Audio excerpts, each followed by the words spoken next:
and the future is going to look increasingly less than what the past has looked like. The implication is we can no longer do business as usual.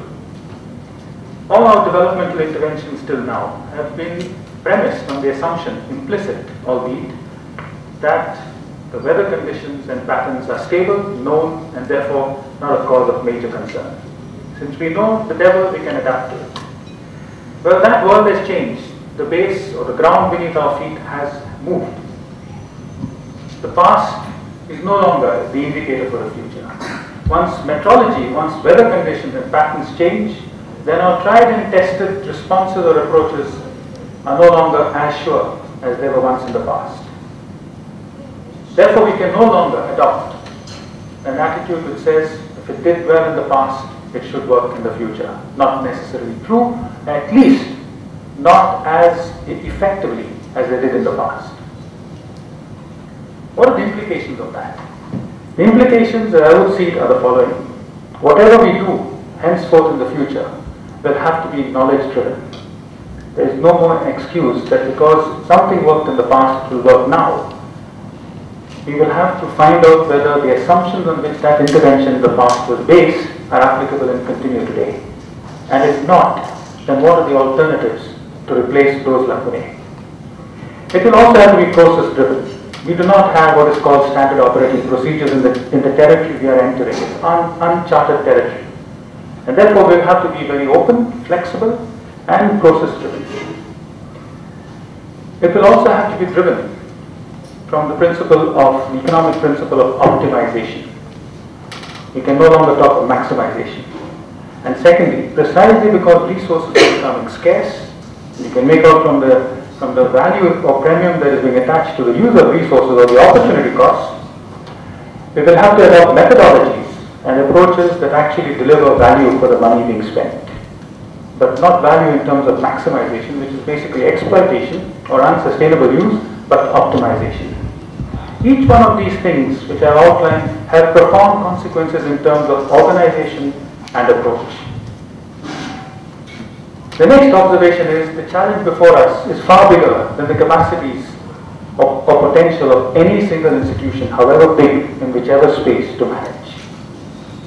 No less than the survival of our race, or at least the quality of life or the way of life that we know of, is at stake. And therefore, to address it meaningfully and in a substantial manner will require the collaboration, cooperation, and partnerships of all actors in the society we know of, from the government side, from the civil society, from the private sector space, and finally, from every single individual household and citizen. We will have to keep aside the barriers that keep us apart and tear them down, in fact. We will have to learn to keep aside our egos and the universes we have carved out for ourselves, and learn to collaborate across people's institutions and fields if we are to craft a meaningful and effective response to the challenge ahead of us. Some of the implications of these two observations are as follows. Number one, from the donor community, from the academic community, and from the practitioners community, as well as the governance community, we will have to have many more learning events together. The words climate change, climate variability, climate proofing, climate sensing, etc. are used around with such great frequency that sometimes one wonders really what is meant by those who use it. These are not simple concepts, they're quite loaded concepts. And I sometimes get the feeling that there is a knowledge deficiency or deficit in many of these concepts that we're using. The antidote to this would be to have more sharing and learning events, where all these people and representatives of these various communities, be it from the academic field, from the governance field, from the practitioner field, and whatever field, come together in a spirit of searching, in a spirit of pilgrimage, in a spirit of finding and working together for solutions.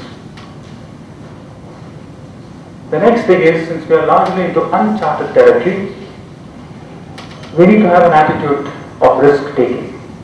This is largely a concern for governance bodies and funding agencies. Usually, and understandably so, particularly with publicly funded organizations, which are responsible for public monies, or even donor monies, the tendency is to minimize risks and therefore not stick one's neck out, to take the the line of least dangers and risks.